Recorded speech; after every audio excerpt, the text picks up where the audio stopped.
Era um prédio, talvez um mundo. Para ver um mundo, basta ver pessoas e emoções. As emoções, chovendo internamente no corpo das pessoas, desaguam em sonhos. As pessoas talvez não sejam mais do que sonhos ambulantes de emoções derretidas no sangue, contido pelas peles dos nossos corpos tão humanos. A esse mundo pode chamar-se vida.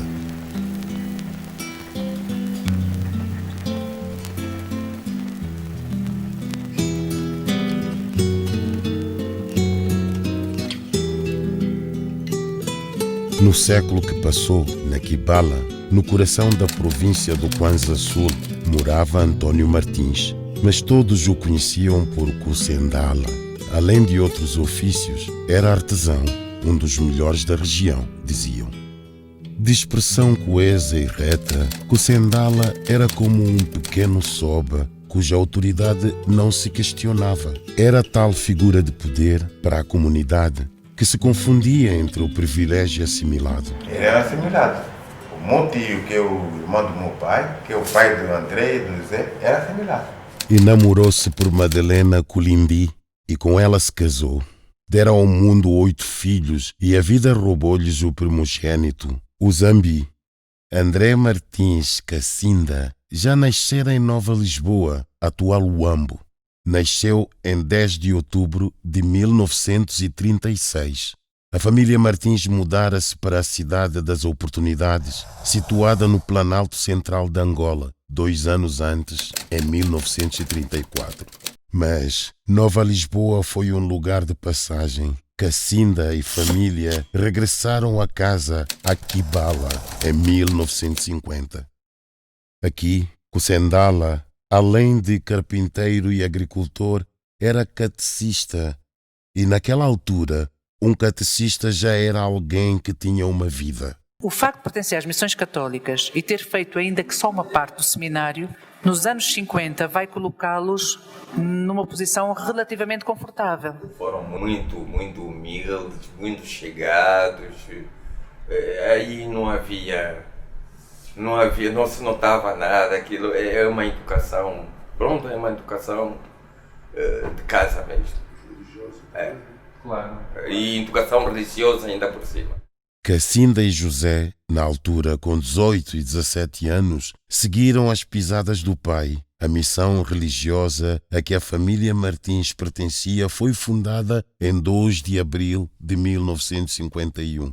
Ficava a 3 quilómetros da vila e dela também faziam parte escolas.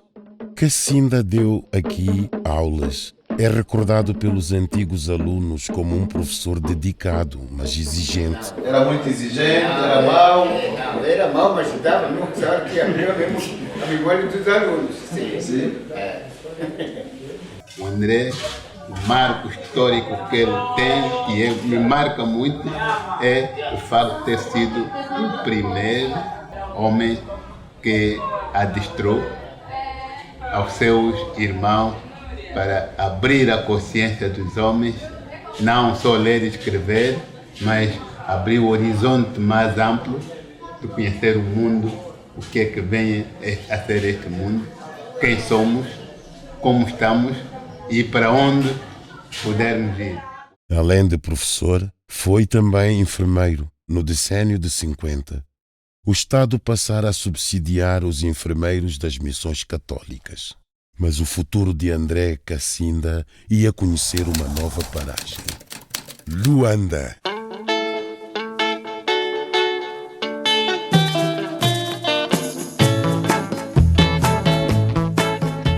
André Cassinda chega a Luanda com 23 anos em 1959. Viveu no Prenda. Foi empregado na Sociedade Técnica e Industrial de Construção Limitada, Tecnil, e foi datilógrafo no Serviço de Geologia em Minas.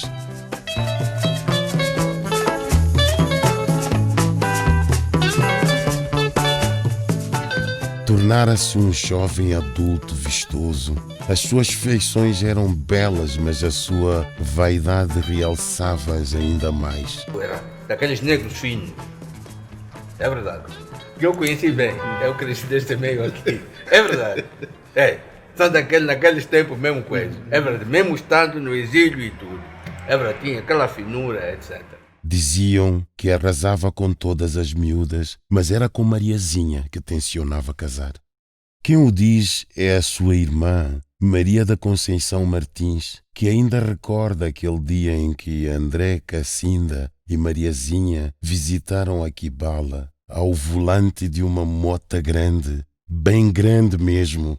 André tinha uma mota mesmo grande, sai mesmo de Luanda, até Aquibala. De uma mota mesmo grande.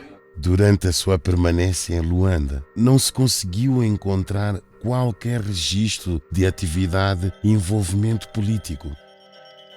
O que é certo é que desapareceu de Luanda na madrugada do emblemático 4 de fevereiro de 1961.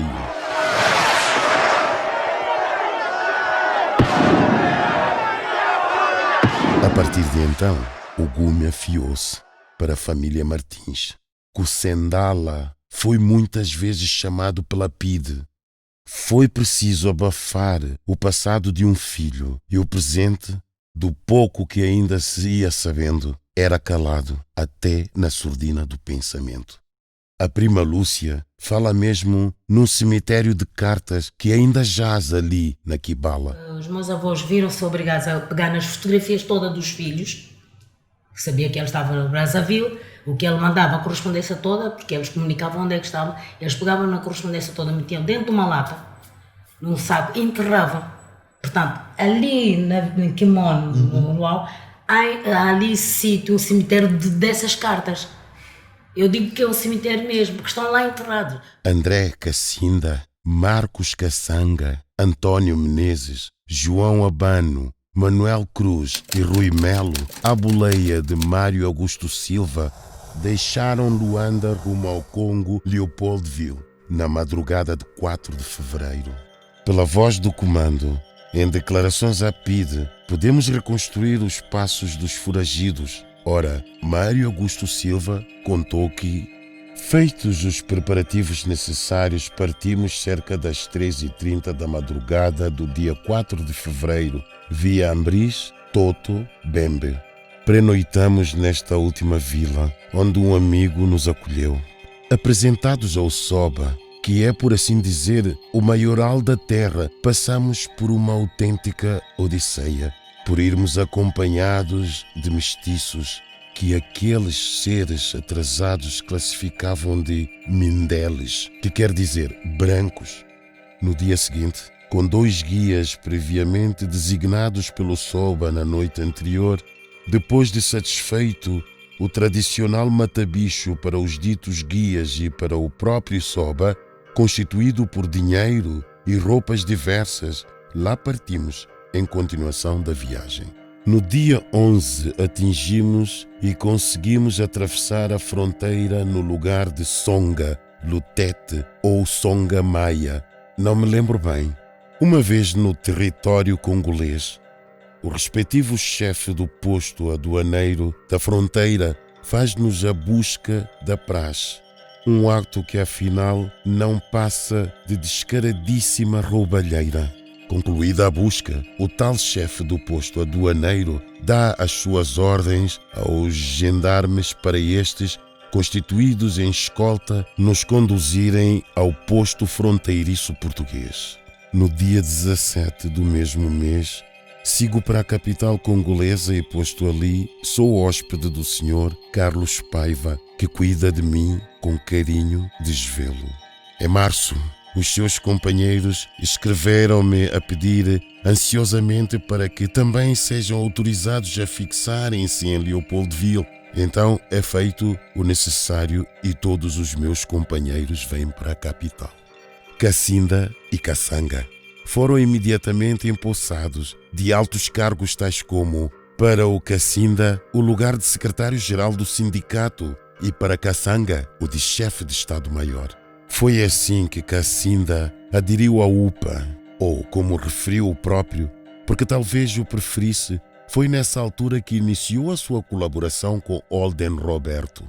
Marcos Caçanga Foi um dos companheiros de luta mais próximo e fiel a André Cassinda. Marcos Cassinda era militar. Era militar mesmo. Enquanto que Cassinda vergava mais para as ideias sociais, a luta social do povo angolano, dos trabalhadores. Entraram juntos para a UPA, mas juntos a renegaram.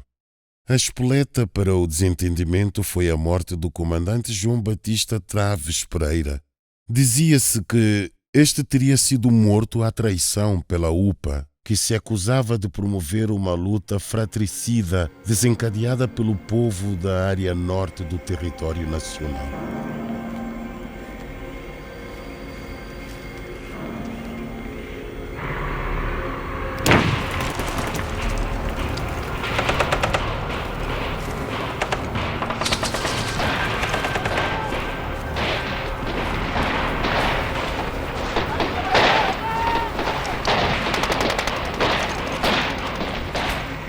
Inicialmente, André Cassinda e Marcos Kassanga não acreditavam em tais acusações, consideravam-nas mentiras, mas foi sol de pouca dura.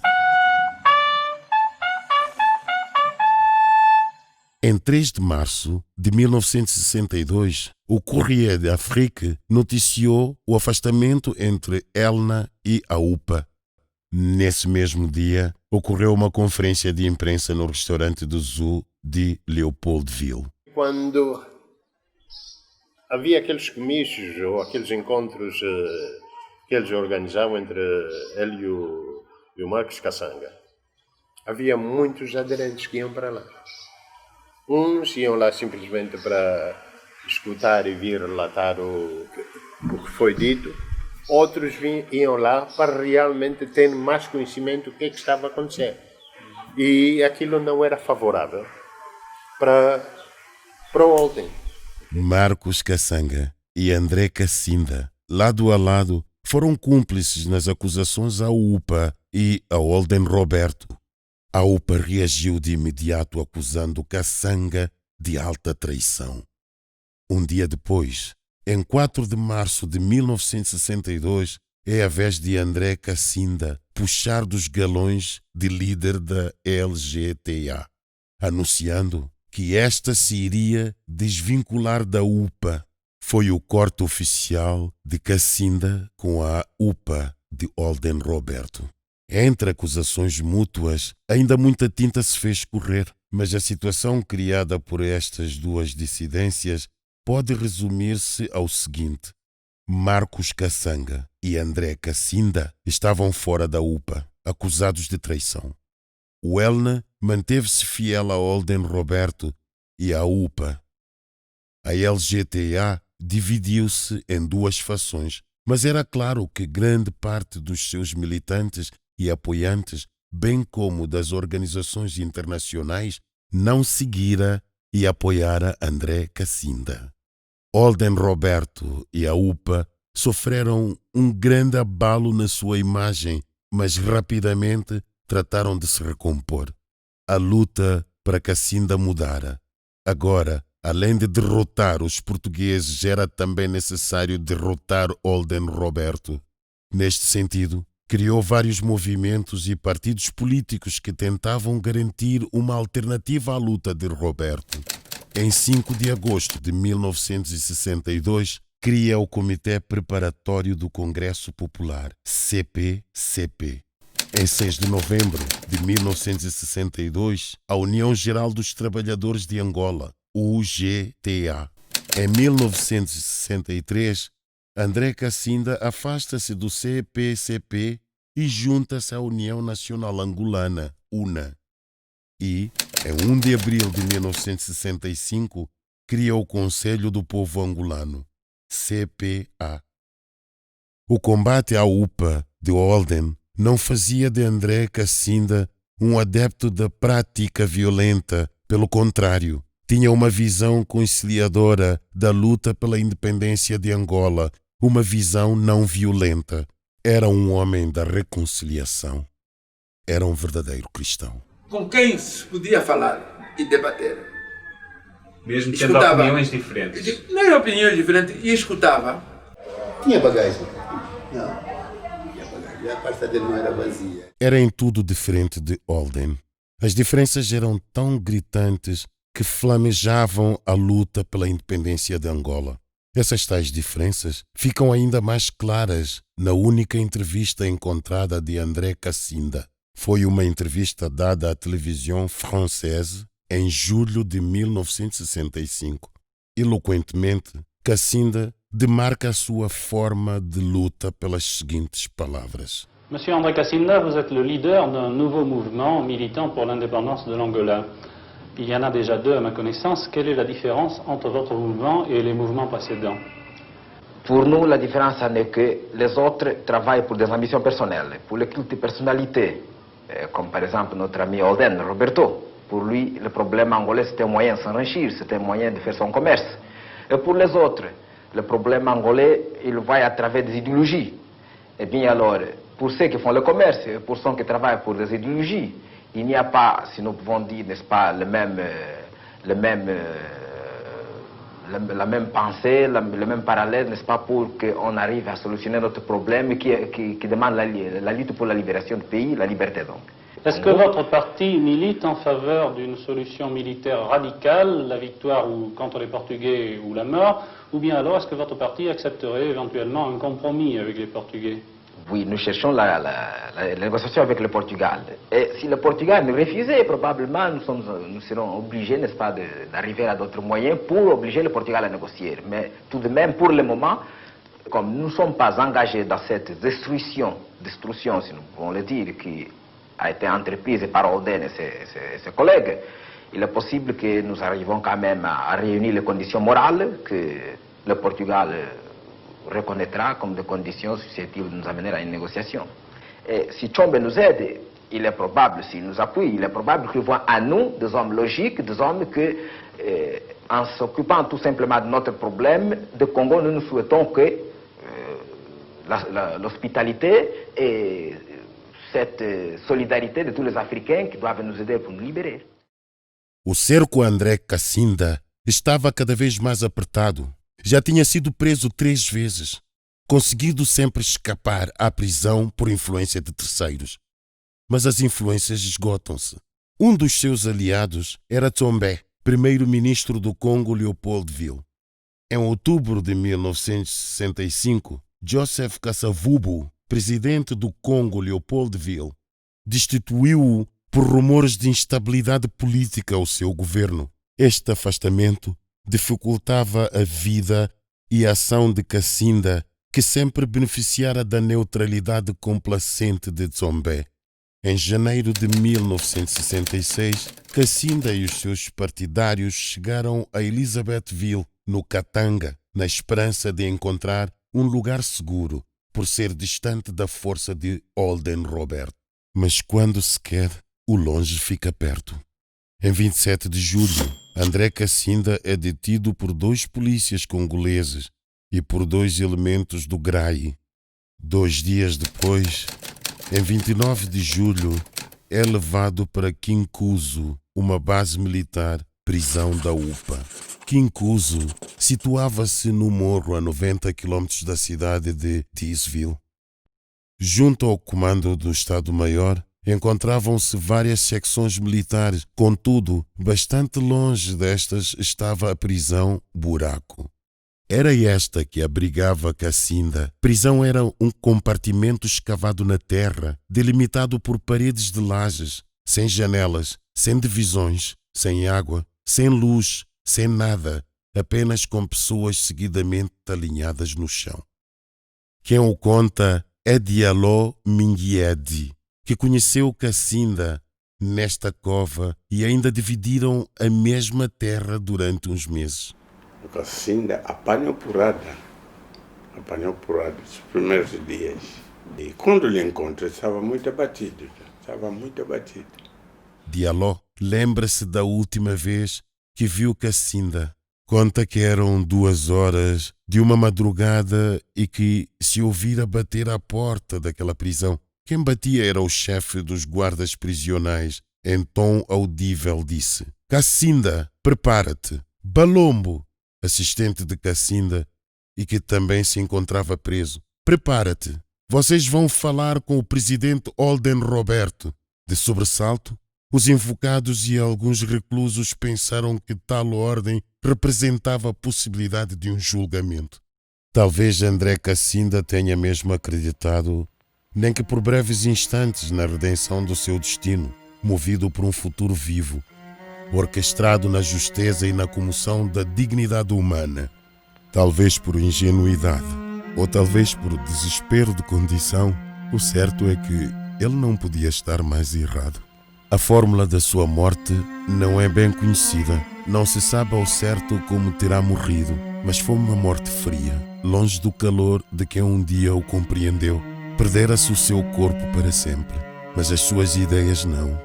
Ainda habitam entre nós, pois foram tão nobres que se imortalizaram.